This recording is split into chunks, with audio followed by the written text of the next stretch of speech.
I'll get my chat open. Okay, we are live. This is the IPS Evening Deprogram for May 14th, 2026. And we're joined here by Mark Sargent, as promised. You may already know Mark Sargent. If you don't, I put a bio in the newsletter, but my intro to him was his series Flat Earth Clues. And that's pretty much, I think, a lot of people's intro to the topic. So he's sort of the godfather of YouTube's Flat Earth community. He kind of broke a lot of it out there by putting it in that. But as far as where he got it from, explain. And then maybe he can update us on how he sees the subject now. So thanks for joining, Mark. Do you care to tell us at this particular concept of the world? Yeah, I'd be happy to. And thank you for having me. And I think you got to put the chat box up on the thing, right? Yes, going to do so. I don't see them. I don't see them now. yet. So I got into this There we go. In the summer of perfect. Yeah. I got into this in the summer of 2014, where I was again doing my own thing in Boulder, Colorado, and was bored with pretty much every other conspiracy. I'd done it. Again, never got married, never had kids, had a ton of free time on my hands, and went through the endless list of conspiracies and thought I had pretty much finished them, except for one, which was Flat Earth. And I'm not going to look at it. Not going to look at it. And then I looked at it in the summer of 2014. I thought I could knock it out in a weekend. That weekend turned into months, which turned into 9 months. And then in February of 2015, I woke up in the middle of the night, 3 a.m., and had this moment of clarity, that Jerry Maguire moment where it's like, you know what? I'm going about this all wrong. Here I am trying to prove the globe in a court of law, in my head. Can't do it. Can't resolve it for whatever reason. They just keep, strings kept adding to more strings, and it's like I cannot finish this equation. So I decided to get up right then and there, have a shower, and sit down at the computer and start writing the Flat Earth Clues. And I can't take all the credit for it, because whatever, I could hear when I was in the shower, I could hear all the paragraphs rolling in my head, and it was in my voice. But I've never had that clear of a writing session ever in my life. And so I sat down, just started writing paragraph after paragraph after paragraph. And then when I was done, turned into like a Forrest Gump moment where it's like, well, I'm done writing it. I might as well narrate it. So I turned around and narrated it, with a cheap $20 Logitech headset. And then when I was done, I said, well, might as well add some pictures to it. Never done anything video, before in my life. So I downloaded Windows Live Movie Maker, which I don't think is even supported anymore. I still use it to this day, and put the whole thing together. And it was cathartic. Put the clues out, made it Creative Commons license, so anybody could grab it. And then put all my contact information out there. And says, anyone wants to talk about this, hey, great, fantastic. And I remember the first guy, you probably knew this, or maybe you didn't. The first guy that contacted me by Clue 2, which was weird. Nobody had contacted me during Clue 1, but by Clue 2, one man reached out, and that was Matt Boylan, otherwise known as Math Powerland. Okay. And it's like, it blew my mind. It's like, what? Now, he claimed, his whole thing was what? That he was told in some way by NASA MPs. Do you recall how he explained how information was conveyed to him? Oh, absolutely. I can do the story better than he can. So he was supposedly, he lived up in Montreal, Canada. He's a native Canadian. And he tells the story like he was working for NASA at one point, doing artwork. But it's like, I know that wasn't true. But what I do believe is true is he was working for a guy. He was painting for a guy that worked for NASA out in the Hamptons, out on the East Coast, of the United States. And you've seen some of Matt's things where, he'll paint something, and he's actually not a bad painter. Right. And he's, he painted, I think he was painting some room. Honestly, I would say that his textures and stuff. Yes, he could have been doing like Jupiter's texture.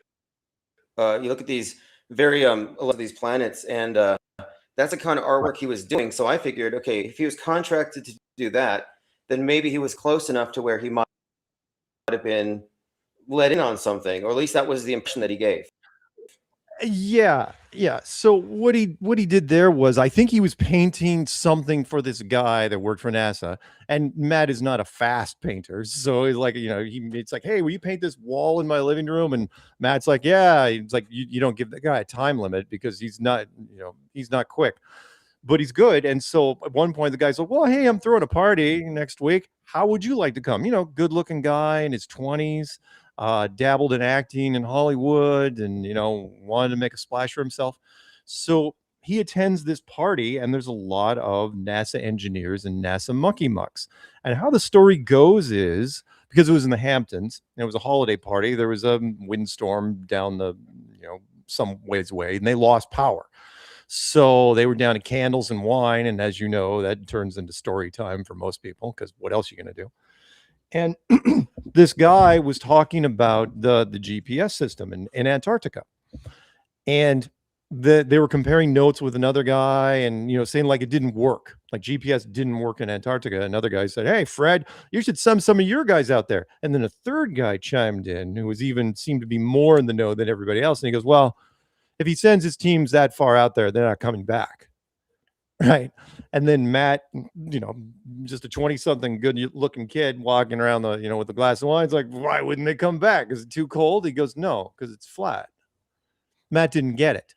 No, but there were other people in the room that got it. And so the guy goes, let me show you what I mean. And he takes a piece of chalk, and, apparently it was like a stone slate floor, and starts drawing out how the world worked, and introducing thermodynamics and pressure systems and how energy transfers around this world. And by the time he was done, Matt said that he was looking at the UN flag.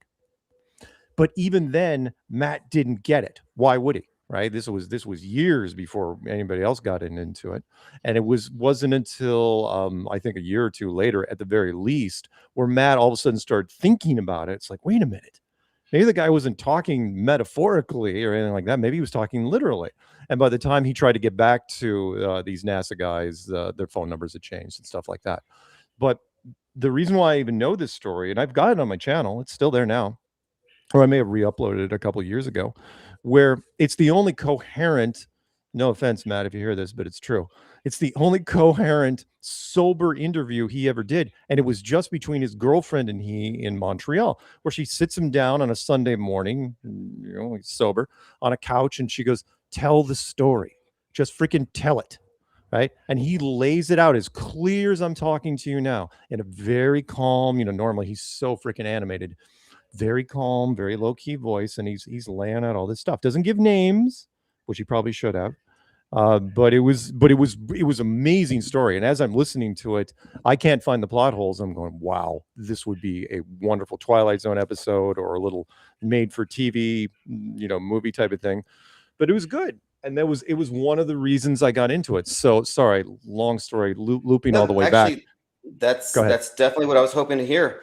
And actually, it occurred to me the other day that was compelling when combined with his visuals showing how people couldn't tell if they're looking at a distant planet or the bottom of a frying pan. He was exposing what I refer to as the visual illiteracy that we've all been subjected to. But that's the story as I recall. And I was reminded of it because I came across this Air Force program called Yankee Blue, where they were intentionally giving new recruits this story about reverse engineered UFO technology, having them sign NDAs or whatever, and never told them it was fake.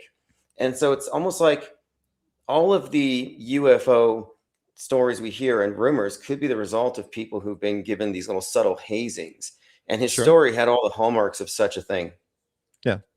Yeah. And when he worked it into, because the guy dabbled in stand-up comedy, he was the first guy to come up with the, in fact, that was one of his t-shirts thing. He probably should have copyrighted it, photo or painting, which is okay. He would flash it up on the screen before him, and he tried to do comedy, but it was way too serious. I mean, he tried to, he wasn't getting a lot of laughs, but he was getting a lot of people he wasn't getting a lot of hecklers either.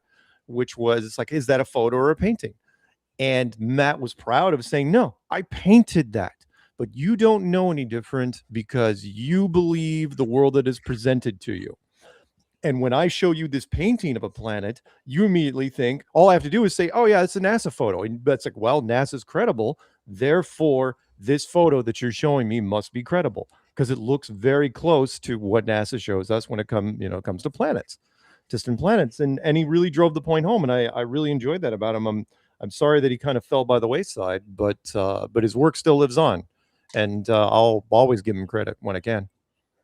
Right. Okay. Well, it's an interesting story. I don't know the truth of it, but the fact of it is, yeah, he definitely did ask the valid question, the photo or painting, which I think is even more relevant than the shape of the Earth thing. My focus and the focus of this channel for the last few years has been media fakery.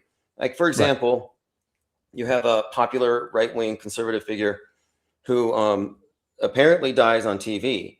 And if you're not aware of the type of special effects available, you wouldn't know that such a thing were even fakeable. So we've really leaned into the concept of fakeability and being fully aware of what can be faked. Because as a rule, if they can fake it in the movies, they can fake it on TV. And if you're not aware of that, you can get lulled into what I term an internalized Truman Show. Right. Absolutely. Look at all the movies. I mean, we've been doing wonderful special effects in the movies going all the way back to 1968's Stanley Kubrick's 2001: A Space Odyssey, which was from 1968, mind you, a year before the Apollo 11 mission. And you put that in when that was converted over to Blu-ray, it still holds up. Even today, it's gorgeous. Or everything from Gravity to Interstellar to Red Planet to Apollo 13. The movies, in fact, releasing 2001: A Space Odyssey just before the astronauts supposedly landed was brilliant because subconsciously it filled in the blanks for all the stuff we didn't get from the Apollo 11 mission. The Apollo 11 missions were terrible photography, terrible production value. In fact, the only reason, I know I ramble a little bit, but the only reason Capricorn 1 was even made, the movie about the fake Mars mission, was because the Apollo missions were so bad that some studio exec said, God Lord, we could make a better moon mission. Then the guy took it up a notch. He goes, hell, I could make a better Mars mission than this. And he did. He turned it into an independent film. And it's like, oh yeah, this is how, by the way, we could fake Mars. And now granted, he was doing it not to really criticize NASA, but I'm sure by the time he was done, I'm sure he had some moments over a few drinks going, you know what? That was a lot easier than Isn't NASA threatened by competition from private movies that might actually look better than what they do? And I wonder if they have a hand. For example, there's a recent movie with Ryan Gosling going to space. And I was curious, how is he going to float around? How is his hair going to look? Is it going to be comparable to the ISS? They don't even go there. They just give him a centrifuge, and it's just like he's walking around in a room with gravity. So it's almost like they don't want to be outcompeted, and I think they have some creative controls there. They would have to. They do. And there's also a few things which Hollywood and television can get away with it, but NASA can't. And one of the big ones is just stars in general, because in Hollywood, whatever space movie, you can just throw stars onto the canvas whichever way you want, because who's going to care? No one's going to care if the constellations, you're not even going to care about the constellations, because if they're out of place, who cares? It's a movie. But if you're trying to simulate it, let's just throw in, I don't know, Artemis, for example. You can't show, apparently even today, you will not do it. They will not show stars in space because because everything's date stamped. And if it's date stamped, 3D perspective, the stars of Orion's belt has got to be there somewhere. And if it's not in the right part of the sky, some guy with a slide rule is going to come out and say, yep, it should be over there. Shouldn't be over there. And then you're busted. Then it's over. And so when trolls come out now, Artemis was such a wonderful thing for us because you can't, fine, you want to say in 1969 you didn't show stars in space because of exposure settings, fine, you can say that. I'll give that to you. Why not, right? But now here we are in 2026, and cameras have basically become like predator vision, where just with a flip you can just go through the spectrum of all the different camera settings you could possibly go through, and you can absolutely see stars. And yet 10 days live footage round trip, no stars in the videos. Oh, you may sneak in a few stars during the still shots if you really, like you tried to a little bit, but what happened to the video? Where by the way, other little criticisms with Artemis that unique to Artemis, that thing, and I said this way before it launched, should have been just bristling with cameras. There should have been cameras. I mean, come on, even the Tesla Roadster in space, if you believe that, had 3 cameras in a triangle pattern that showed all angles, and it was perfect clarity, no static ever. And yet Artemis had what, two cameras, 2 tiny things. And That is a valid criticism, because I've noticed the same thing, especially when it comes to the ISS. They're minimalistic. They leave as little room as possible for there to be glitches. Yep. And honestly, they're doing it to be very cautious. And you made a point about how they fill in the blanks, like Space Odyssey filled in the blanks for Apollo. And I've observed the same when it comes to every single PSYOP. Like, they can't show you the horror of what happens in that classroom, but they can put it on a TV show like Stranger Things and then put a warning label in the show. Hey, this just happened, so you might want to trigger warning. Yeah, our media, to your point there, our media has done such a wonderful job over the decades of filling in all the blanks you could possibly come up with, to where even in the media, this is kind of meta in a way, where like the movie Seven from the 90s, if you remember that, with Kevin Spacey and Brad Pitt and Morgan Freeman, where there was no violence on screen, but you saw the after effects. So we filled in the blanks with all the violent images we could possibly come up with. And it was the worst for every single person. That's why it was so terrifying, because everybody had their own version of how horrible it was to have these murders take place. Same thing. And the other point you mentioned was they do the bare minimum. Artemis was, look, I'm glad they did it, because my God, at least they pulled the trigger during America 250, beginning of the end of the United States, which was, we showed the bare minimum, which was, okay, they weren't going to land. They just circled the moon, did as little footage as possible exterior. The interior footage was not great. And I got to tell you, even though it was 10 days of live footage, they only screwed up like, a dozen times, which isn't bad for 24 hours times 10 days. That's not bad. But the fact that you screwed up 12 times means you still screwed up that many times.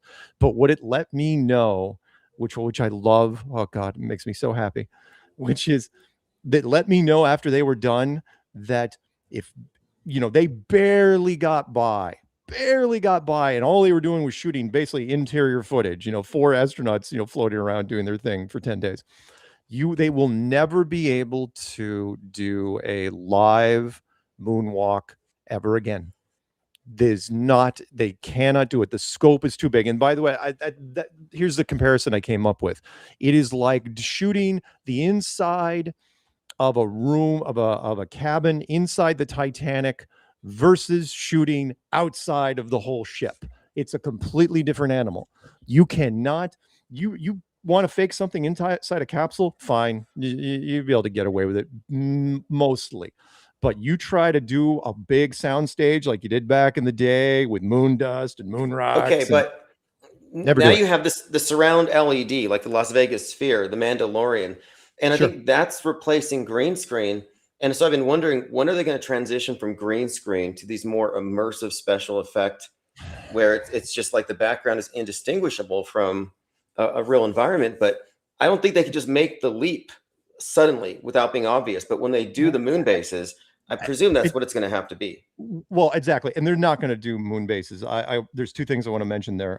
First off, they're shackled. Their production thing is shackled, unfortunately, in time back to the late 1960s, which is unfortunately the special effects they used in the 1960s. That's as far as they can go now. So they're going to have to do a modern version of what they did in the 60s now, but it's like they can't make it any more special. Meaning they can't show stars on the moon, obviously, because that'll just throw people off, because people would be comparing the 2. And you got to remember also, I know you're probably not old enough, but in the 1970s, one of the easiest, cheapest tricks to do, especially in television, was to slow down the frame rate for slow motion. Mm-hmm. Right. Make it like the first version of Matrix Vision, where it's like you just slow down the frame rate. It's like, oh, he must be moving really fast, but we're slowing it down to kind of show you what happens. Like $6 Million Man was a great example of that. Just slow the frame rate down. It's like, okay, that's what they did. But doing it now, good luck. And plus, sorry, one more thing there, which is it's a big difference between the grainy black and white crap and then the, every once in a while the color movies they had, and what should be 4K and 8K movies now. Because back in the 60s, remember, there was no internet for not even close. So now NASA's biggest flaw right now is they still insist on doing it live. You want to do it live in the 60s? Great. Nobody even had VCRs when the moon missions happened. You cannot do it live now because people remember, they're recording everything. They're just going to pull it into their computer, start analyzing it, pulling it into Photoshop, pulling it in Visual Studio, whatever they're going to pull it into, and they're going to analyze the hell of it. They're going to microscope the hell out of it, and you're going to be doomed. It'll be over. Sorry, one more thing really quick. I'm sure you caught some of the Artemis stuff. One of the great examples would be the plushie with no shadow on the lady's pants, where her hands had shadows, but when she pulled her hands away, apparently the plushie became a vampire and didn't cast a shadow. And even though it was only for like 5 or 6 seconds. And no, you're onto something with the shadows. Okay, I think lose Mark. Okay, he's gonna come right back. No, I'm back. Okay. But your chat room's not. Oh, there it is. Okay, it was a chat. Okay, I got to move the chat room. It was covering you. I'll see if I can move it. But anyway, so the shadow thing. So the ESA, if you look at the ISS footage, there was a period of time where the space station would have a corresponding shadow on the Earth. And if you do the math on it, would an object the size of a football field, 300 miles up, have a shadow that would be visible from that distance, a dark spot on the Earth? And the answer is no way. And it was there consistently. And I had some people tell me, oh, hey, no, you're crazy. It's a smudge on the camera. And I can see that, no, this is a camera view in a CGI environment. And the shadow's in the right place. It just should not be. And so, that's the kind of glitch that we can spot these days. But I think as time goes on, they're going to be perfecting their illusion. But it's far from flawless right now. With some things, yes. NASA is going to be way, way tougher just because they're going to they cannot improve too much on the 60s stuff, because then the moon stuff and the NASA stuff will look very, very different. Now, AI, on the other hand, which has gotten incredibly good in the last couple of years, to where, I was making fun. As soon as it came out, I bought a membership to Google Flow and started making fake ISS bloopers and fake moon stuff, just to show it's like, look, this is coming. However, they're still limited to what they can do. Now, they could use it for the ISS for some things, but again, NASA just has this horrible, and I know it's tradition, which is they love doing things live, which is they love talking to media live and love talking to classrooms. Oh God. Whereas they have classroom ask questions while it's up there. It's like, how do we know you're in the space station? And all of a sudden, they start awkwardly floating around, and they're still using the wires and the harnesses and some of the old tricks, and they try to green screen them out. We catch almost all of them because we just rewind it until finally, we figure out what's going on. But yeah, I mean, some of the tech will get better. We'll see. Yeah, I was honestly surprised that the Chinese space station was such a downgrade. It was like they ordered the ISS EMU, because I was expecting that it would be like a major upgrade. It would make us look bad and we have to phase ours out. But no, it's a step down. Have you seen it?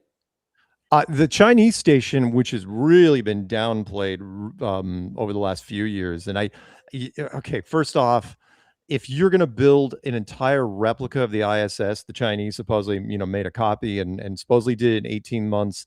And yet they fell into the same traps that our ISS did, which is like, okay, where's the time lapse of you building it in any capacity? There is no time lapse. It's like, boy, I'd be really proud of that. If you're doing this in 18 months, oh, I mean, the time lapse should absolutely be gorgeous. And yet there's nothing, absolutely freaking nothing. Yeah, the Chinese version is brighter. It's whiter. The cables, if you treat it like the inside of like a computer tower, the cables are all organized nicer and stuff like that. But they still do the same things that we do. The old questions like, okay, what's holding it together? Because the pressure difference between the exterior and the interior, the interior wouldn't be able to hold it. The pressure would be too great. The only thing that would survive at that sort of pressure difference would be a submarine. You could bring a submarine into space, into a vacuum chamber. It'd probably survive pretty well. So how does the ISS work with plastic and some aluminum and windows? It's like, no. It's why why the submarine doesn't have windows. Or why do you leave all the doors open? If there's any sort of pressure issue at all, like a micrometeor supposedly punches through the hull, nobody seems to be concerned about that ever. By watching movies, when in the submarine, you go through sections, you shut the door, you spin the wheel, everybody knows how that works. But these guys, oh no, all the doors are open, so if anything happens, everybody's dead. And they're dead anyway because they don't wear spacesuits ever. They're wearing khakis and polo shirts and socks. Which are the khakis are always so well ironed. It's always a crease, like they're starched. And I'm just like, and they're always so like their shave is always on point. And honestly, one of them I was tracking for a while. I'm pretty sure she was getting fillers like in space because she was up there for 6 months. And at the beginning and end, she transformed. So they have a backstage, in my opinion. But side question: have you noticed that many people who are very well known for debunking Apollo 11 never really go after the space station? Do you think that's an intentional blind spot that they're ignoring? That's a good question, and I don't know why they don't. I mean, Apollo, of course, is the big one. Maybe it's because that's the big stamp of America, right? Where it's like that's the one of the biggest, well, not just America, but human achievement. The fact that nobody else has even tried since the 1970s, even tried. That's the part that bugs me. Oh, sorry, that's what I wanted to circle back to really quick, which was if you want to see a wonderful series on how it should have gotten, because that's what I talked about early on when I was making the clues, which is the space race didn't make any sense because the space race was happening. You can look it up. You can just type in the space race and then click on images. You'll see all the Time magazine covers where it was like astronaut versus cosmonaut. Cosmonaut was a thing. And it was like us versus the Soviet Union. It was going to go back and forth. Everybody knew what was going to happen. We were going to get on the moon first, and they were going to put a small base. We were going to put a bigger base. And then the Cold War would reach the moon, and it would be this ongoing conflict that would happen forever. But it was the exact opposite, which was the Americans get there first, and then Russia just quits. And it's like, Russia doesn't quit ever for anything, right? But yet they just walked off the course. And to where there's a television show out there on Apple TV. If anyone wants to watch it, somebody turned me on to it a while ago, which is called For All Mankind. And I almost guarantee that some producer was listening to me 10 years ago, because that was the thing. That is the whole premise of the show, which is the space race never ended. And it was the Russians landed first and the Americans went back and forth, decade after decade, and set up this moon base, and then finally eventually expanded onto Mars and went on from there. But it was this big conflict. We never got that. We never got that, and it should have happened. I mean, hell, one of my favorite old science fiction shows, Space 1999, which was made in the mid 70s, was very realistic at the time. Remember, that was only 3 years after Apollo 17, which said, oh yeah, by 1999, we're going to have an established moon base and doing all these things on the moon. Everybody knew that. It was like, oh yeah, we're going to do this. But after 1972, we just the government just kind of waved it off. And then every president since, going all the way back to Carter, even before Reagan, said the same thing. Oh, we're committed to going back to the moon. Then next administration, it's like, well, we're recommitted. And next minute, it just never ended to where, everybody was like, oh yeah, fine, we have Space Force now. But well, my thinking on this though is Apollo 11 was designed to last maybe a century or close to it. And I think they have to hold out to the last minute so their special effects will outlast consumer level special effects. They have to have a spectacle that can stand the test of time. Right. One of the special effects gurus for 2001 Space Odyssey, Douglas Trumbull, had said, that the scale models they used back then age better than CGI synthetic created things. They do. And he says over the decades they hold up. Yeah. And so that's kind of what I'm thinking here is they have to have something that will hold up. And so they have to delay the inevitable. They can't take us to the moon with some backdrop that's going to age poorly. And we've seen them experiment. Like you've seen them experiment with augmented virtual reality. It's a joke. They should not have tried it because you have microphones going through necks, and you've seen the bloopers. Yeah, the augmented virtual reality, which is again a great technology, but trying to do it live, if there's a screw up in the layering, which is why, look, in media, everybody knows this in the media world. It's like you try to avoid live, just the word live, as much as possible. You want to do it on an actual physical stage, great, you got no choice. But when it comes to television, do not do it live. They attempted this years and years and years ago, and every once in a while you had too many mistakes along the way. When the augmented reality goes wrong and a layer goes wrong, and all of a sudden you're reaching, you know which ones I'm talking about, you're reaching for something and it's not there, but in your eyes it is, because you're seeing the object, the famous hat one, where the guy's hat is spinning in front of the other guy. He's going to grab it and put it off to the side, right? That was going to be the big thing, right? But he misses it. And he still puts his off to the side, but in his mind, I think he actually grabbed the hat because he saw it in his little monitor, and it didn't happen. And I've tried, and even though it frustrates me when I show people that, because they don't get it. I go, have you ever reached for something? Like if I was going to reach for this cup over here, have you ever reached for something, not grabbed it, and still motioned your arm over and put your not glass away? No one's ever done that ever. You just keep reaching until you get it, but not that guy. No. And yet the people, the fanboys of NASA, look, I understand it's a great dream. I get it. People want NASA to be real, and they want space, Star Wars and Star Trek and Stargate and Battlestar Galactica and all this stuff. They want it to be real. I know. Fine. I'm a big fanboy too when it comes to that, but the physics reality of it can't be done. Hell, the Mars thing alone, the fact that we've got a Mars rover, it just bugs me to no end. Because most people don't understand that the solar system is flying supposedly 500,000 miles an hour sideways, right? Which means there are null points of gravity where there is no gravity affecting. It's too far away from the sun, too far away from Mars, too far away from Earth. And so when the probe gets to a certain point, there's nothing connecting it to the solar system, and it is gone. The solar system just like dropping a golf ball out the window. Oh, it'll keep up with you for a bounce or two, but after that, it is done. It is in the rearview mirror. It is never, ever coming back. So how did the Mars rover get to Mars? And by the way, sorry, one more thing. I know I get pumped up when I talk about this stuff, which is people are talking, talk about Mars, and again, filling in the blanks, Matt Damon, The Martian, Red Planet. It's like, fine, you can talk about that all you want, but even if you believed it was true, we do not have the tech to go there. We're never going to solve the fuel problem. And so it'd be a one-way trip. So what are you talking about? Anyone that goes to Mars, even if you believed you could go to Mars, is never coming back. So why do you guys keep talking about Mars?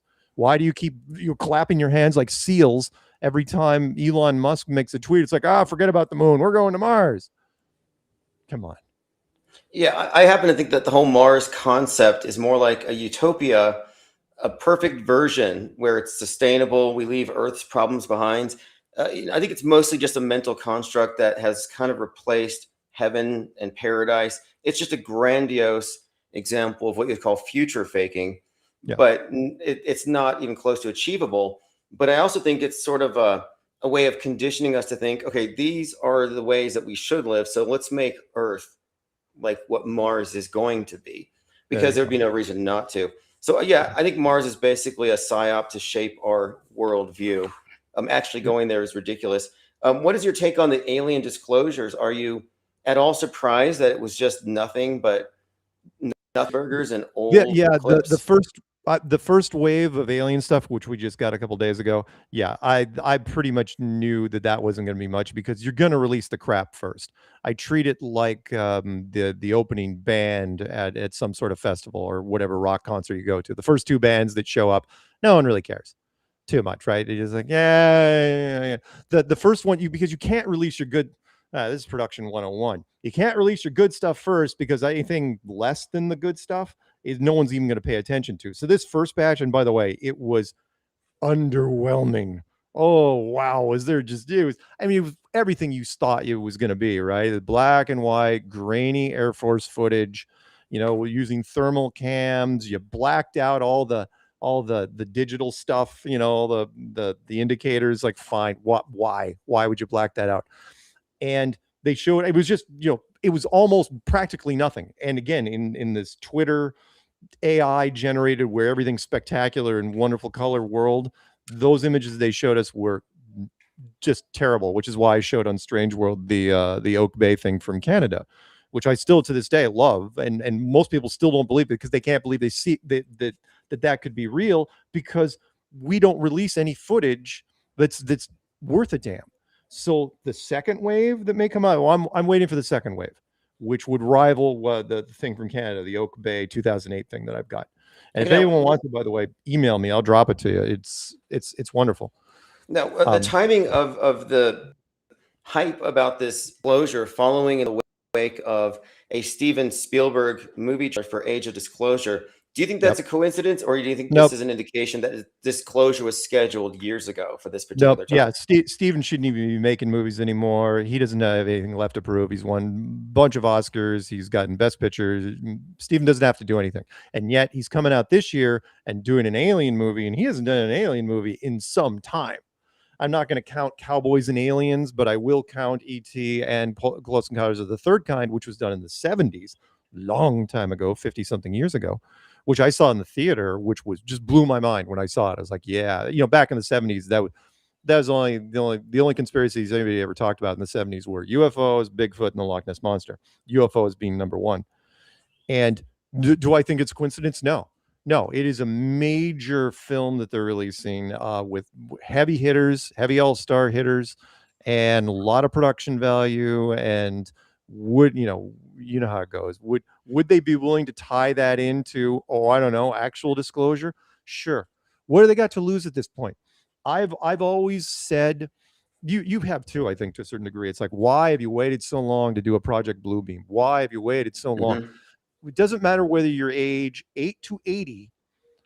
Every age group now has an alien reference movie somewhere in their past. Going all the way back to the 50s, everything from The Day the Earth Stood Still, Forbidden Planet, so on and so on, going all the way up till now. There's alien movies every single year. There's alien television shows for decade after decade after decade. So there's been so much conditioning put on the public, which is why, by the way, when they did this alien, if they would have done this crap release they did, right? If they would have done this 20 years ago, would have been a way bigger deal.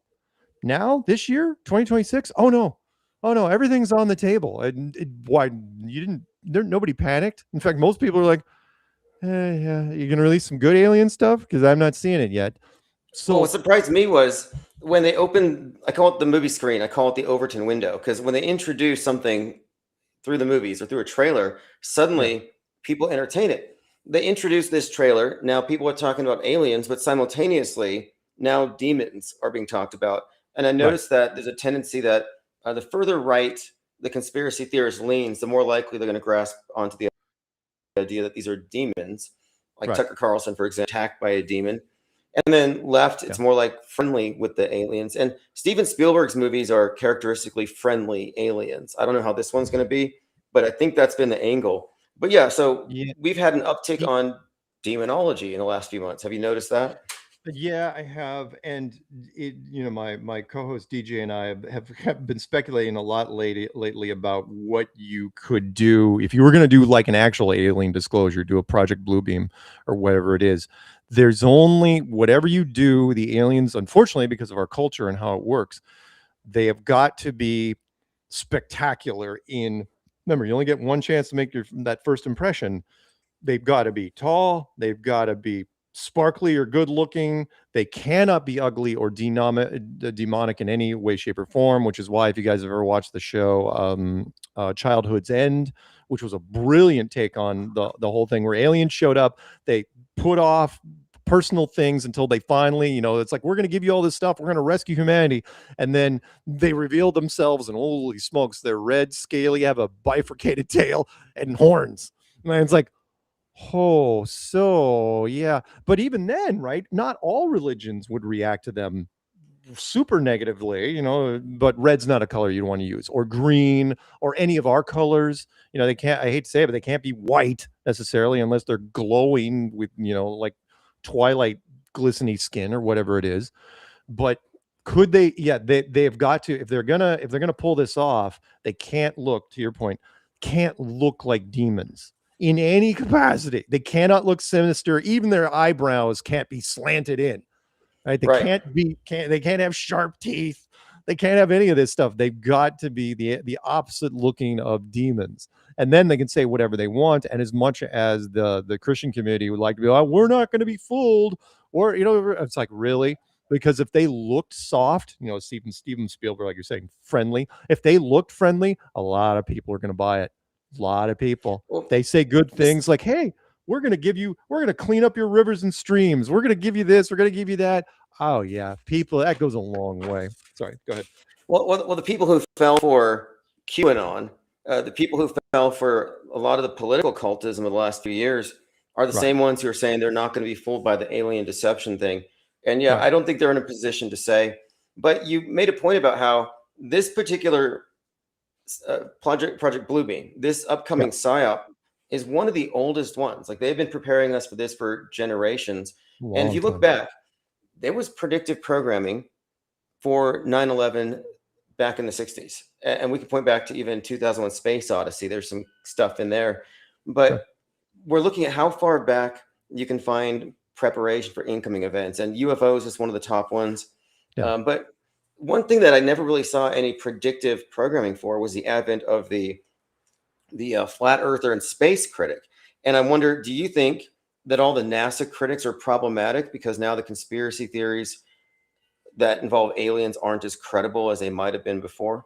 Because I don't know anybody who went anti-NASA or critical of NASA that still retained a belief in aliens, which is sort of an orthodox thing for the space religion, as I call it.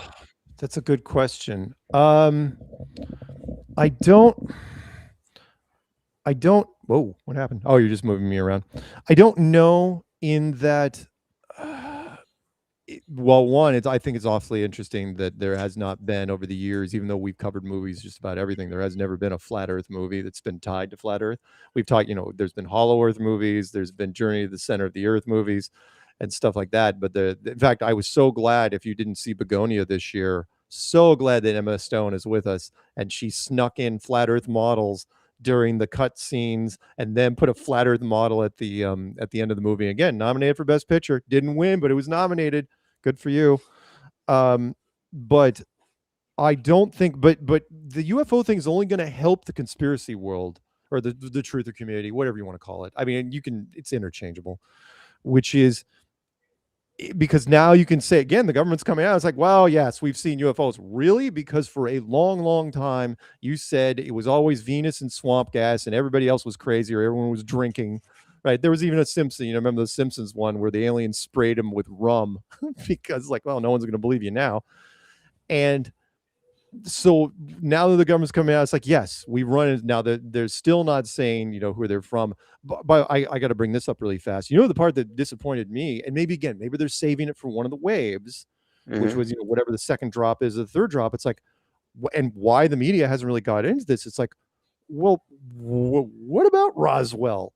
Because that's the big high profile American UFO thing, right? There was a wonderful TV movie made on it back in the 90s with Kyle MacLachlan and Martin Sheen about how the whole thing, went down in New Mexico. And why, are you gonna break that out? Because we know you took movies then. You had to have run some film back then. So, and you're gonna tell us exactly, because here's the reason. There's no reason not to, because the public's not going to get mad anymore. Now that you release, it's like, oh, fine, transparency. Right now, people aren't being outraged. It's like, oh, so you were kind of covering up because it was secret. You could talk about Roswell. No one's going to get mad. No, I see what you mean. They've normalized it. Neil deGrasse Tyson just put out a book saying that it's about pro-aliens, because I don't think ufology is an ology. I don't think it's actually scientific. I think it's technically still a superstition, but they've given it the approval of science, Right. and people are approved now to talk about it as though it's a scientific proposition. I hear that Right. Rep Luna talking about interdimensional aliens, and it's like, please define interdimensional. Where's the pushback from scientists asking for clarification? And I Right. think there's a deliberate attempt here to create a more superstitious climate where people are allowed to get a little into what you would consider to be almost paranormal in their thinking. Yeah. By the way, do you know where the craft landed in Roswell specifically?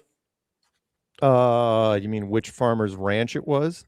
Why, do you Corona know? Field. Corona Field. Ah, Corona Field. Did not know that.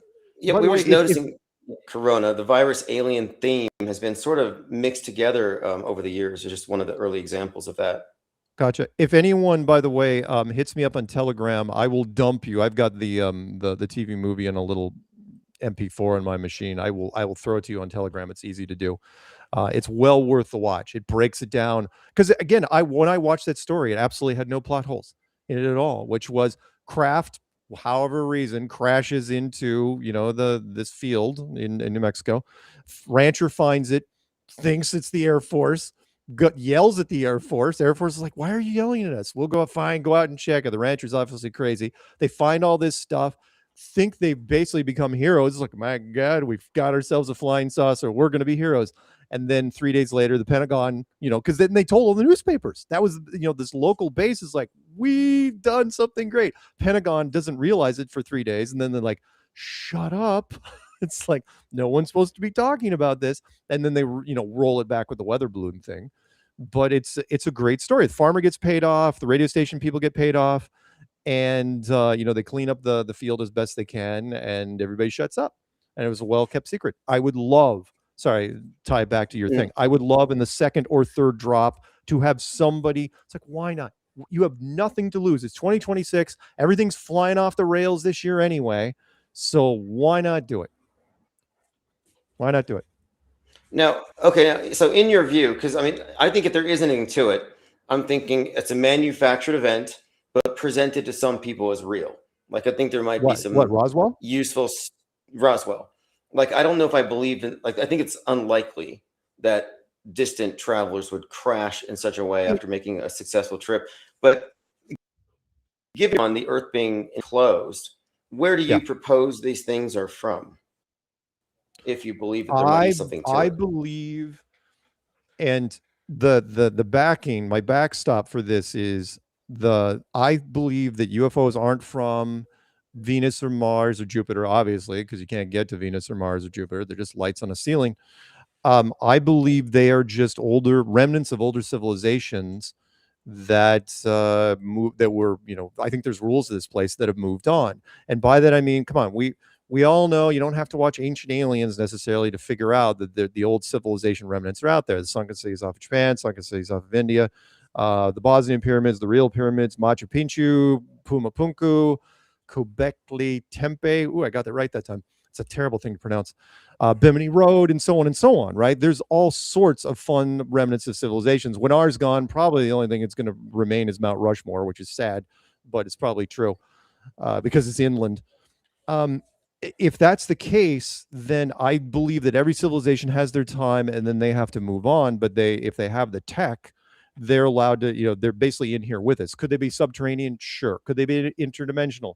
Sure. Indiana Jones, that movie, that last one they did, possibly, but I think they're old versions of us, and I think they are not allowed to mess with. It's sort of like the Prime Directive in Star Trek. You are not allowed. You want to pick off some campers here and a lost patrol here or some drunk boaters here, that's fine, but you are not allowed to land in the middle of Kansas City and start taking selfies and signing autographs. You're not. I think that's against the rules, which is why I still say to this day, you can look up. There's a wiki entry on it. Our greatest civilization UFO thing of all time was the 1561 Nuremberg event, which was over a clear, wonderful spring sky in Nuremberg, Germany. Two massive flying aircraft carriers just showed up over the city, started duking it out. launching fighters and hammering on each other for a full hour to where they drew the whole thing. They had sketch art. They didn't have cameras back then, but they had sketch artists drew the whole thing. And then finally a single black ship with no fighters pulled in between them. And then the other two took off, and then that thing hung around for a while and then took off on its own. That raises so many questions about the power structure of this world. Who were the first two that showed up? Who was the third group that showed up? And more importantly, go ahead. How does it end? Like you're saying, I mean, hypothetically, a group on. Yeah. How does it end? Are there remnants left behind? Is there some kind of a volunteer? What are you exactly proposing here? Because it kind of reminds me of what people talk about mud flood, for example, resets. Right. I mean, if what the trigger is, we could spend a whole thing on that, but we won't tonight. Which is what triggers a civilization reset, which is why I put on my thing, Flat Earth will reset the world, which is whatever happens, whatever causes the cataclysm. And the cataclysms, I think, vary. I don't think it's always a flood, and I don't think it's always terraforming or whatever, fire from the sky or whatever it is. But I think every civilization, kind of like a graduating class at a high school or university, they have to move on. I think every group has their time. In our case, our unbroken history goes back, 5,000 years, give or take. Others maybe have less, maybe have more. But once they're done, they have to move on to whoever the remnants are, whatever population, doesn't kill themselves. They have to move on to another place. I don't know the details, but that's how I would do it.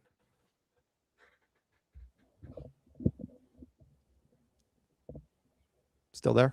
Got it. Hey, let me see if we have any questions in the comments, in the comments section before we go here, because we're getting close to about an hour.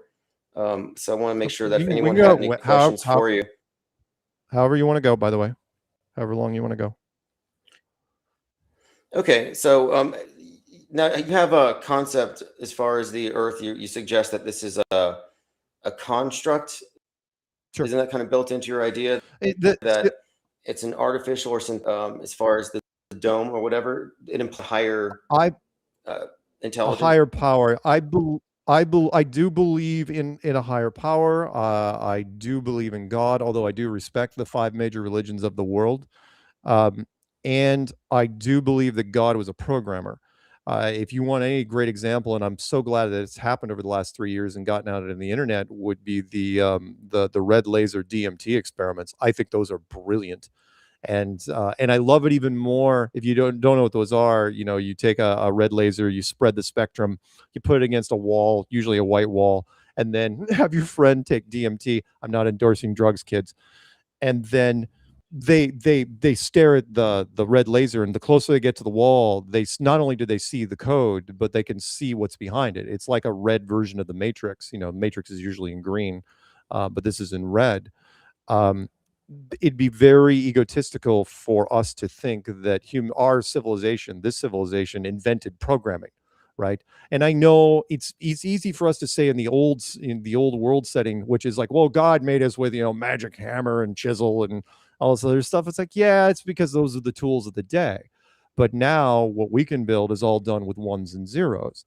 I'd love this, and the stuff that we build now in our simulations are replicated in where we are now, much like the 13th floor of the movie, which is the double slit experiment. When we build simulations, we imply that we use the double slit experiment rules, which is, if your character is never going to be on the other side of that mountain, do you draw the other side of the mountain? No, of course you don't. Because why would you? You'd just be wasting resources. What's weirder is we see that here with a double slit experiment. If something is not being observed, then it's not being rendered fully. It still remains this wave instead of a particle. As soon as you put a camera on it, oh no, it's a particle now, which is exactly what we do in our simulations. So, but yes, that was one of the things I was always into. Even before I got into Flat Earth, I was big into that. I came through the video game world. Not only did I play for a living, but I became a video game producer. I know what we were trying to do.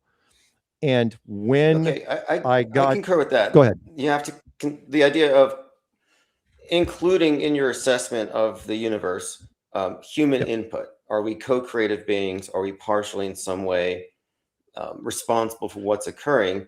And if we Right. are in any way contributors to this, then any model of the world that doesn't include that as essentially perception as like a force of nature would be therefore Yeah. incomplete. So I don't Yeah. think you could argue that the model we've been given is complete without accounting for it, because in its case, the world existed before us, will continue after us, and we're just There you go. objects on this thing. And the idea that we're just evolved apes with big egos trying to cope with the meaninglessness of the universe by inventing stuff to make us Right. feel important. And I'm Right. thinking, no, well, maybe this thing is human centric. So the shape question is almost secondary to that question. What kind of input do we have? It is, but at the same time, when we build, it is. But and you're right in that we are this simulation is pretending to be a globe, like we do in a lot of simulations. But that's all it's doing is pretending to be a globe, because when you look at actually, I mean, look, I'm this my wheelhouse. When we build a simulation, it's flat. That's the big thing here, which was why when I got into flat Earth, it was basically me trying to take the level of understanding down as far as I could. I was like, look, it's a simulation. Like the Matrix, for example, is 27 years old now. Hard to Mm-hmm. believe. And I tried, it's like, it's a simulation. They go, well, what shape is it? I go, well, it's flat. The edges line up. There's mountains and valleys and stuff like that, but the edges line up like every simulation, right? And they go, oh, so it's a flat Earth. I go, well, if that's your takeaway from it, yes, it is a flat Earth. And then people are like, oh my God, this is a great. It's like, well, yeah, but that's just the start of it, right? In any simulation, all the edges line up and everything's in right angles, by the way, which is like when we build stuff in the sky in simulations, we can build wonderful spheres and stuff like that, but they're not spheres. They're just, tiny, tiny, tiny squares, hence pixels. In fact, everything's right angles. Computers do not know how to make circles. And you're thinking that's not true. It's like, oh no, it is. Zoom in on anything. If you're old enough, go back to the Atari days. All we've done is created better resolution. We can simulate spheres and circles better than we ever could, but they're still just little squares, which is why Minecraft drove me so nuts when it came out. It's like, really? We're going to go backwards? Really? Bugs me. Okay, so there's obviously then an effort to make us think otherwise. So here's an example. I recently got Starlink satellite, and ironically, I put the satellite in the back of the truck outside of this shed where I work, and it's like I'm out there at night and I'm looking up, and for the first time ever, I saw a string of lights just passing over me. I must have counted 10 or 15. Now, I can't, from down here as a skeptic, I can't say those were in low Earth orbit because I know the fakeability. Before they ever put anything as far as satellites up, so allegedly, there was this Air Force thing called Needles in the Sky, where they simulated the trajectories of low Earth orbit satellites with flashlights dangling from airplanes for astrologers on the ground to calibrate their telescopes. So they demonstrated that you can simulate low Earth object using just lights and airplanes. So I have to account for that. Like, so are we looking at a non-stop strategy to simulate low Earth orbit? And what kind of the scale of the operation is what I'm suggesting here is pretty big to maintain such an illusion. It is, but they've had decades and decades to do it. The old saying, which I love so much, power perceived is power achieved, which is the average person doesn't understand that 95%, and they may even be compensating with this call right now, 95% of the bandwidth that you deal with is still undersea cables and ground networks that are tied to cell phone towers. The undersea cables, which were laid over 100 years ago, have never changed. We just went over them. It's like, okay, we're not using this type of cable, but they're all laid now. So we're going to replace it with fiber, and we're going to replace it, and that's what carries most of the bandwidth. Why? Because it's the easiest way to do it, believe it or not, in the long run. Yes. Are there things suspended up there that are floating around? Yep. Could a lot of them be suspended with balloons? Yeah. I got videos on my channel showing it. They can lift payloads up to 8,000 pounds with balloons and keep them up there a long time. So if you can lift an 8,000 pound object, then, mostly for military concerns, I'm sure, then why would you, what are you putting up with rockets, and what exactly are you doing with the rockets? It's just that's just a moneymaker right there. Well, okay, So, Loon X was a thing. Loon X were stratospheric balloons that were delivering internet anywhere, and it wasn't economically viable. But when it's high enough, it could be stable for 6 months. But that's not what you would be seeing as far as the lights, because those would be stationary. Right. Which Right. means if you're seeing strings of lights, as I did, like what would your assumption be? I mean, if you see a string of lights like that, you're I have no idea other than, because you're right. If you had a string of lights, they wouldn't be moving. You'd make as many geostationary objects as possible. The freeway car jam thing across the sky doesn't make any sense to me unless you're doing it for show. I don't that's what I was know. asking. Is Yeah, that I what it don't know takes? what they're. Yeah, I don't know what they're doing with it, other than maybe again giving the perception. It's like, oh, they're doing some high tech shit up there. Better invest money in it. I will say this: as much as I dislike Elon in that he says stuff and never does things, he's got this gift for getting people to just throw money at him. I don't know how he does it, but they do all the time. No matter what he's, I've talked to people. It's like I have explained in video after video. It's like he doesn't do anything. In fact, he's destroyed more things than he's created, and yet you people just think he walks on water. Thank God they do not actually use the word Tony Stark when they're talking about him. But that's what he did a cameo in an Iron Man movie. So that guy. Oh, yeah. Robert Downey Jr. said that his inspiration for Tony Stark was Elon Musk. Of course. Like they actually had that kind of relationship. And when I look at Elon Musk, I keep in mind that he was referenced in Werner von Braun's Mars: A Technical Tale about the Elon who colonizes Mars. So I look at him more or less as a historic personage, like a lifetime reality TV show role, where he's basically, he just has to exist. He doesn't actually do anything, and he gets full credit for all of it. He does. He does. It kills me. The like, for example, there's a great Artemis connection, which is so Artemis, 4 people around the moon, supposedly, right? And this in 2017, you guys can look it up. Look up the Dear Moon project that he proposed in 2017, that's how he showed up on my radar, where I was like watching stuff, and all of a sudden it's like, oh yeah, this guy's going to send a busload of people around the moon. They're not going to land, do exactly what Artemis 2 did, supposedly. And he was going to do it in 18 months. I'm going, I know a few things about tech timetables. It's like, what are you talking about? 18 months. I go, you don't have a crew. You don't have a rocket. You haven't even picked the people yet. And so you pick some people in social media. It's like, we're going to the moon, and nobody went. And then nothing happened. They didn't even start building it. And then 7 years later, and he had a Japanese investor that gave him $1 billion to do it. And then 7 years later, the contract expired and nothing happened. And so they just quietly, it's like, oh yeah, Dear Moon project's not going to happen.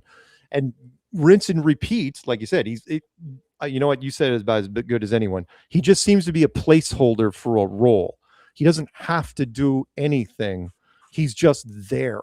So it's like, and so when he buys Tesla, right, and then changes the charter, which I didn't even know you could do. I mean, I understood that Ray Kroc did it, but I didn't know it was a common thing, which people think that Ray Kroc created McDonald's because he puts his plaque on the wall of every freaking McDonald's that's out there. It's like, no, the McDonald's brothers created McDonald's. He bought them out, and then you can pay extra money. It's like, hey, if I give you an extra $5 million, can I erase you from Wiki? So they retcon, yes, they retroactively scrub it and replace it with a new backstory. And he did that with Tesla, and then he did it doubly with Twitter. It's like, oh yeah, not only am I going to wipe out the whole origin of Twitter, Twitter's not even going to exist anymore. I'm going to call it X. It's like, oh God, I miss Twitter. I do, even though I was never on it. I miss the whole. It made more sense. So, well, yeah, I think that he has what he did with X is he has platformed, I think it's a sabotage operation to make the public look at free speech, unmitigated free speech, as a problem. And coincidentally, the WHO has had this hypothetical placeholder name for the big one called Disease X. And I said, watch Disease X be a mind virus coming from the right, blamed on Trump and that platform, because that's one of the common themes I'm seeing in movies which have Musk-like villains. Some kind of a mind virus that makes people violent. And I consistently see social media, specifically X, blamed as a conduit for that kind of information. Yeah, it is. Yeah, it drives me nuts. I'm glad that he's kind of faded. Boy, he didn't comment a lot on Artemis. A little shocked there. Even though he was in direct competition, by the way, that was a whole nother thing, which was SpaceX. Should be absolutely direct competition to NASA, and yet they're allowed to share the same launch pads and same areas. It's like we talk about the budget of NASA should directly be affected by what SpaceX achieves, and yet they apparently don't. Everyone thinks it's no different than, even though countries could be at war, the same scientists will be on the ISS together, and there's no war in space, even though we created a space force. Duh. Okay, when you watch any sort of these modules get attached to the space station, so they go up there with new supplies and they kind of give it a bump, which keeps it moving. When you watch those things arrive, it's kind of interesting because they come out of the darkness and then you see them gradually show up, sort of like on the spacewalks. On some of the spacewalks, the distance behind the astronaut, maybe you can see 100 yards before it gets too dark. But the photography, it's crystal clear. You can see the Earth from the space station. But the videos you can't, because, and I compared this to underwater diving at night, it's light loss. One of the indicators of water, of the swimming pool, the neutral buoyancy lab being used on these missions, is when the capsule attaches to the ISS. I would just say people look and notice how the lighting just mimics that of what you would see underwater. It's one of the big tells, if you ask me. There you go. And that swimming pool, talk about hiding in plain sight.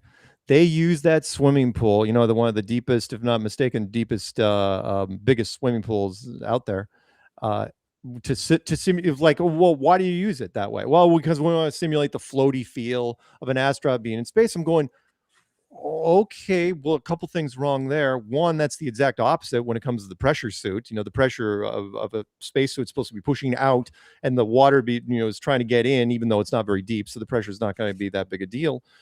But the other thing, which again people miss, it's like, why would you have a floaty feel, right? I mean, because remember, water heavy resistance. Right. You're pushing water. It's as dense as you are in a lot of cases.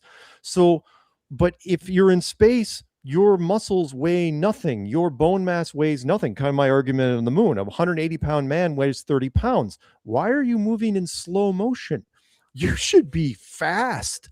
And maybe not everything, but your arms should be moving quick. Your legs, you'll never get tired. You're never going to be out of breath, because your muscles are going to be way overpowered for what you have. And yet no one wants to talk about, one more thing I got to throw in there, which they never talk about the ISS. They didn't talk about Artemis. They didn't talk about an Apollo, which is and this ties into the scuba diving thing, which is scuba divers, if you've ever scuba dived, only care about one thing. Anyone scuba dives, they know this. And they care about that freaking oxygen gauge, which is strapped to you. It's big. You can't miss it. And they're staring at it all the time. How many minutes I got left? And when you drop below 10 minutes of air left, you change into a whole nother frame of mind and you're getting the hell out of there, right? You know who didn't care about oxygen apparently ever? Everybody in space, including Apollo. And that bugged me to no end. It's like, especially if you're taking a one-off dune buggy, right, miles away from the craft. If that dune buggy fails, you're hoofing it. Let's say you're only 3 miles away from the craft, right? You're hoofing it. Do you have enough air left? Because remember, you can't run because you're going to be using more air. No point do you hear people, any of the astronauts say, oh, hey, Jim, we only got 12 minutes of air left. Better head back to the module. No, you don't want to talk about it. Unlimited air, always, for no apparent reason, even though they talk. It's like, what's in that backpack that gives you unlimited air? You can't tell me that it's a CO2 scrubber. And even if you could, in 1969, you had CO2 scrub. What was powering it? Did you have an atomic reactor in the backpack that could power a CO2 scrubber that fall? And even if you could say, you can't win either way, because if you say, by the way, there's unlimited air, then that means that scuba divers from the 60s until now never would have to worry about air, ever, because there's a technology out there. But nope, we don't see it. It's like, unless you say that there was a secret technology, no one ever talks about it. Sorry, I ramble. Oh, there's so many. No, things. that's actually good, though. I mean, a lot of the times, and I point this out, that the illusion is given away not so much by what they show you, but what should be there, and the missing reactions, the missing sense of being in imminent danger. Oh, very curious. That's like, where's the survive? Yes. There you go. Sorry, let me elaborate on that, which is, you're absolutely right. Why in the world, when you get off the lander on the moon, your first instinct, I don't care what sort of military training you have, should be terror, which is the only thing you care about is getting back. It's like, okay, we made it. No sudden movements. We got to go back home. We're going to do as little as possible and make sure we're really careful. We're not going to tip over. And if we fall, it's like, apparently we don't care about tearing our suits on rocks or anything. Oh no, we're going to bring golf clubs. We're going to set up a dune buggy and run around and just whistle and hum like there's no big deal at all. Who the hell cares? No, you're absolutely right. Survival instinct should be number one, and they were never worried because it was never going to be an issue, which is why, by the way, I was always critical, which is like, you would never, again, it goes back to this live thing. Even if you had a space program, the first mission to the moon would never be live, ever. Because if you screwed up, think of the ramifications here. If you screw up and 3 people die on the moon, you've turned the moon into a giant headstone. And anyone that ever looks up there wouldn't be romantic anymore. It's like, oh, those poor boys, right? That's all they'd care about. You turn the moon into a... I think that was the subplot in Fly Me to the Moon with Scarlett Johansson, where they did a parallel mission. And I think it was kind of a backup. It's called Project Artemis, of all things. But it gave a plausible rationale for faking the moon landing, and it suggested that you have the technological capability to do so. And Woody Harrelson's character was coming from above the level of the president, suggesting that this could be done with virtually nobody in the know except for the people who are directly involved. But the movie provided a plausible explanation for faking Apollo 11. Absolutely. And at that point, okay, would you level with people again, even if you could? And then that leads into the whole Richard Hoagland's secret space program versus the real space program, which is, Richard Hoagland said, oh no, we have millions of people on the moon and hundreds of thousands of people on Mars. And he got a lot of traction until Flat Earth came out. And then that just kind of made him go away because it's like, no, there's no moon to go to, clown. There's nothing you... I alluded to that earlier. I was asking you, do you think the Flat Earth thing is inorganic? Because I would argue most, if not all, the conspiracy theories out there, I think, are more or less limited hangouts, planted there, misinformation. But I just think the whole Flat Earth thing came out of left field, and they didn't seem to have an adequately pre-planned response to handle it. What do you think? They didn't. No, I do. Look, I was there in the beginning, which was, it surprised the hell out of me that it was almost like it wasn't on anybody's radar, or they downplayed it. It's like, well, it's Flat Earth. Well, okay, one of two things. Either it was, at the very least, they let us go as far as we did, because for the first 3 years, Flat Earth, you were there, Flat Earth was just rolling over people. I mean, just roll. It could not be stopped. It was, and to where YouTube even latched onto it. And I've got the videos on my channel where, because YouTube, the biggest television network in the world, was looking for a binge topic. And I remember the French programmer, because he was the one guy that created the whole recommended for you code on the right-hand side, recommended for you, right? And out of all the topics, I was so tickled when he said it. He goes, out of all the topics in the YouTube, I mean, there's thousands. He picked one. And he goes, well, if the average person that gets into Flat Earth watches 20 videos in a row, what do you think we're going to recommend? Which was true. You know this. I mean, people got into Flat Earth. It's like, oh, I'm going to click just one more. And so at the very least, they let us do it. But after 3 years, the summer of 2018, that's when all of a sudden they're like, we need to slow this thing down. Not hit the brakes, but we've got to get that foot off the gas, because it's getting really weird out there. Watching the Senate hearing, the fact that they took the scoreboard down, and people think, oh, it wasn't because of you. It's like, oh, it absolutely was because of us. The Flat Earth was getting recommended so much less after that because people were complaining about it. Why wouldn't you? It's like, because remember, there was autoplay back then, was standard autoplay. Teachers were complaining because they said their students were bringing it up. Celebrities were talking about it. And so there was a lot of pushback, and we have not seen that with other conspiracy theories where they're platformed and chastised. And so to me, that's what made it fun, was that to me, it comes down to skepticism against mainstream sources. And they really tried to create a straw man and pigeonhole this group in such a way that they could just attack them relentlessly. And I've always been impervious to that because I never really fit what they're describing. I don't think any of us really do. We're still in the process of getting more information. but they certainly push back against it with revulsion. Like, they really hate this, which is kind of egged us on. They did. Well, the men of science, woo, they were having a tough time. I mean, especially once the celebs came out, and NASA was getting hit specifically, to where people, like you're saying, there were teachers that were catching hell. NASA reps were getting hit every which way they could, but again, not completely our fault, because the people that got into the whole flat earth thing were using NASA. I was one of them. It's like, NASA will save us. NASA will save me from the flat earth. And then the more you look into NASA, it's like, wow, you guys don't have nearly what I thought. Everyone assumed that NASA had these banks and banks of evidence that would shut it down. And it wasn't. It was the exact opposite. It's like, hey, where are the astronauts in vacuum chambers? Oh, hey, why didn't they go to the moon since 1972? Or anyone go to the moon? Why is the space program so horrible? Why is everything look so horrible?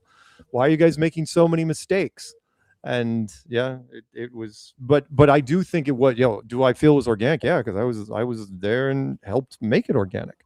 And they couldn't even infiltrate it. That was even the best part. You couldn't, because everything's time and date stamped, you couldn't come in and create, because we would spot it in a minute. It was like, to this day, like a flat earth channel shows up and gets like 3 million subs, right? And with, because everything's date stamped, you couldn't backdate it. And people would be like, who the hell are you? Where'd you come from? And I was looking. If I was running joke, we were all looking for it, and it never happened. In fact, to this day, the highest person in flat earth, I still think, is ODD. What, 300K? And which is interesting for a guy who's, I think, currently in prison again. I think he robbed a bank in Denver or something. Hey, what is your take, really short? I mean, we got him. We're about let's see, an hour and 15 minutes in. If you want to go at least another 15 minutes, what is your take on, if you have one, on the final experiment? Anything specific? Because I mean, I know that's I don't know what to make of it. Does it prove anything? Does it move the bar forward? No, it doesn't. It doesn't move the needle at all. It was a trap to grab as many content people as they could, and literally bring them down there so they could compromise them, or in some way, which was, they approached a lot of people. And I mean, even the opening, the fact that you got this pastor from Colorado, supposedly, who was, also an investment banker who was being sued by a whole bunch of people. And you had him all of a sudden committing his life to destroying flat earth, which is interesting for a religious figure. And then conjuring up money for a trip. I mean, there's a reason why nobody had gone to Antarctica before, which is like, look, it's $35,000 a crack. And you're throwing out tickets like, oh yeah, like a bingo house. It's like, oh no, we're doing this. It's like where are you coming up with this money? I mean, they spent something along the lines of like $300K for this trip. And almost everybody said no, except I was invited, David was invited, you name it, everyone was invited. And yet Jaron goes, he didn't want to go alone, dragged Whitsitt with him, which was a pain, and then dragged in another woman who ended up being a co-host of my show. And then they get down there, and it's like, clear day. It's like, all right, 24-hour sun, Antarctica. Do I believe it? They were there and it happened? Yeah, sure. I mean, I saw the making. They took videos in different airports on the way there. But did it have any impact? No, it didn't. No, it didn't. There no impact to the general community, because nobody gets into flat earth because of the sun in any capacity. Not the Antarctic sun, even doubly so. So if most people get in because of long distance photography or physics or NASA, and Antarctic sun has nothing to do with any of those. So what were you doing? Well, what you did was, by the time Jaron got back, before the wheels had even touched down in San Francisco, he's already off and running. It's like, oh no, I'm flipping 180. I'm going against flat earth, and I'm going to, make a dedicated anti-flat earth channel, and I'm going to invite dedicated trolls on my channel. It's like, well, that's almost impossible from a conditioning sense, considering all you did was go against NASA for a decade. And yet, he was asked, it's like, what does the Antarctic sun have to do with NASA? Wouldn't even answer. And then he just faded away. It was interesting to me. Okay, that didn't make sense. I can understand changing your mind on something like this. But the way he Yeah. turned against the community that he helped grow, it's like, well, what Right. really connects them all isn't their cultish adherence to this proposition, but rather it's the skepticism in general. Right. And Right. so I thought it was like, because I hear flat earther, and to me, I'm thinking misnomer. It means Right. skeptic of space program who's been branded a certain way. So that was out of Sure. character, if you ask me. It's inconsistent. Oh, well, think about this. Find me. We'll just again. The cult definition, I don't shy away from it, because you look up cult in the dictionary, wow, it dates me, Google, it'll say any group that has a belief system that's considered strange or sinister. Simple as that, right? You're telling me that you deprogrammed Jaron, which would normally you'd have to, lock him in a hotel room, tie him to a chair, and throw stuff at him, basically berate him for a week on end, and then maybe he might go neutral. But in a blink of an eye, he was going 60 miles an hour with flat earth, turns around, goes 90 miles an hour the other way, the exact opposite direction. Nope, does not happen in real life. Never, ever in a million years. And again, his thing was NASA. He specialized in it. I mean, again, he was one of the founding members of Globebusters, and you're telling me and now, of course, he's faded away. What disappointed me more than Jaron, I mean, look, it was a running gag in the speakers circles, which was, we all knew this, which was, okay, like the garage men mentality. If somebody comes to you, it's like, hey, have any men in black approached you yet? Right? It's a running joke. If they offer you $1 million or a gun, are you going to take it? Right? Are you going to take the money? You're going to take the deal, because somebody's going to get approached sooner or later. But we always thought it was going to be in the first 5 years. 9 years, then you approach Jaron with whatever. It's like, no. But the thing that disappointed me most was watching Patricia and Robbie and Paul Lindbergh turn and jump on Jaron's bandwagon in the way that they did. And Patricia, who came back and did the co-hosting thing with me on Strange World for 9 months, and then left in dramatic fashion right after episode 500, not during episode 500, which she was flawless on, but after 500, she's actually trying to, I remember vividly, she's trying to sell me on Jaron, because Jaron was doing a SpaceX video, pro SpaceX video. And she's like, hey, you need to watch Jaron's video and, and really want consider this. I'm going, it's a 70-minute video, promoting SpaceX. And I had to call her out. I'm going, who are you talking to exactly? It's like, it's me. What are you doing? We're just talking, you and me. It's like, you want me to go with Jaron on this? What the hell? Right. And then after episode 500, no one ever saw her again. Just the weirdest thing. So it did damage in that regard, but I'm glad that it's over with, because it was just it was disruptive in a very annoying fashion. And but most of us were fine. The participants on the other side were way too biased for you to consider this to be scientifically admissible evidence.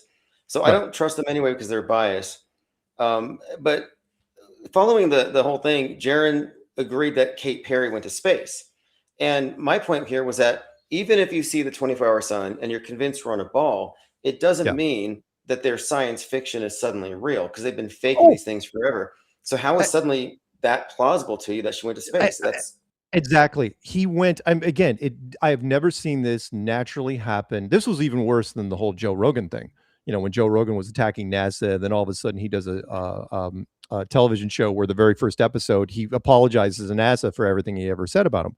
This was worse than that, which was, to your point, Jaron comes back like by the way, I haven't been reading chat. Sorry, guys.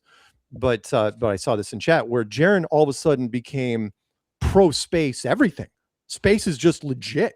Everything about space and every space program is absolutely legit. I'm going, all you did was rip to shreds every space agency in the world for a decade.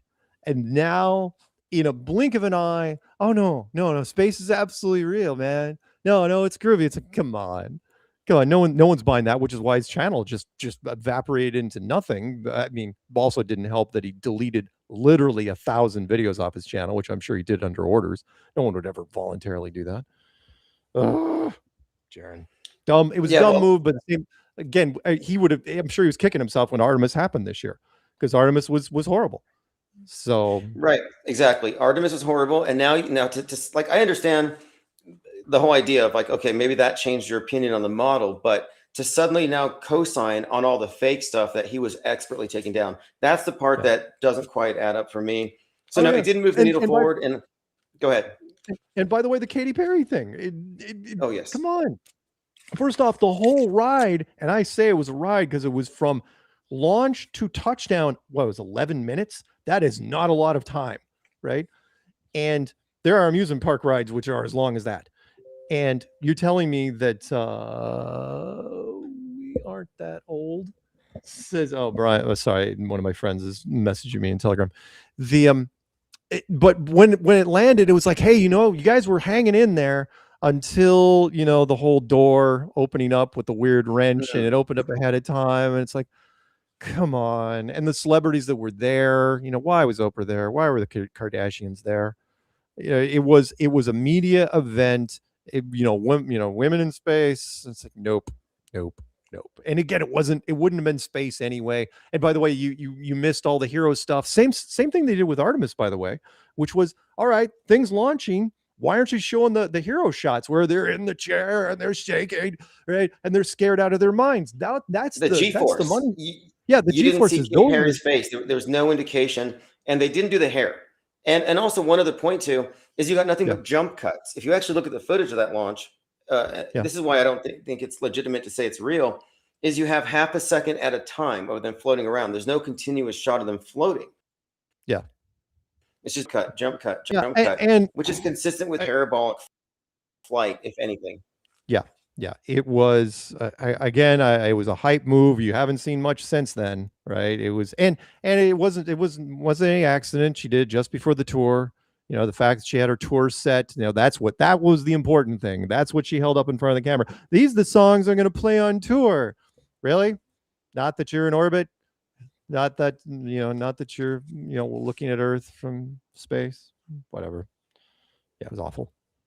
Freaking terrible. Oh. But by the way, it helped prep Artemis. Katy Perry helped make our Artemis, because at that point people were paying way more attention. It's like, well, if Katy Perry screwed that thing up, then what's Artemis going to do? And they didn't disappoint. They were good. Well, in the years that you've been observing NASA closely, can you really say they've improved on anything at all? Or nope. Does that surprise you? Which is why I released the Mike Helmick video that he did in 2017 during the same year as the eclipse. If anyone watches that, I re-released it on my channel, which was the production. In fact, so great, because in the 2017 version, they actually had a plushie from the space station, which she teleported in, and she was playing around with it. It's like, why would you teleport it in? Why would you use that special effect to get that in there? The techniques that they're using now are almost identical to what they were using 10 years ago. They have not improved on it in the slightest. The only thing that got better was some of the 3D animations, hence the Nutella. Why, of all things, Nutella? Why? Even Saturday Night Live picked up on that. Some of the CGI was better. I'm sure they had some little AI little things here and there. But no, same techniques, same tricks. And when they landed, back in the water, there appears to be some CGI issues there. It's not. They were weirdly obsessed with the plumbing issues and everyone wearing diapers. That became a trending story for a few days. That was, by the way, I agree with Mario Brother Galaxy. It's like plumbers in space. Super Mario Brothers hits the. You saw that? I agree with that, by the way. I agree with that move. Only, believe it or not, out of all the mistakes, that wasn't a mistake. That was good because it made it relatable to the common man, which was, hey, they have toilet problems. We have toilet problems. Therefore, it's relatable. And again, it made it look like, oh, well, they made a mistake. It's what I call the smudge effect.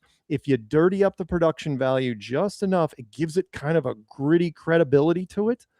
And I actually liked what they did there, because it lasted. There was like 2 or 3 days where, news, that's an interesting story, even though and then you can kind of inject toilet humor if you're a comedian and all, which they did, and so kind of ride it out there. It was a marketing ploy that worked very well. It was marketing gimmick. It was good.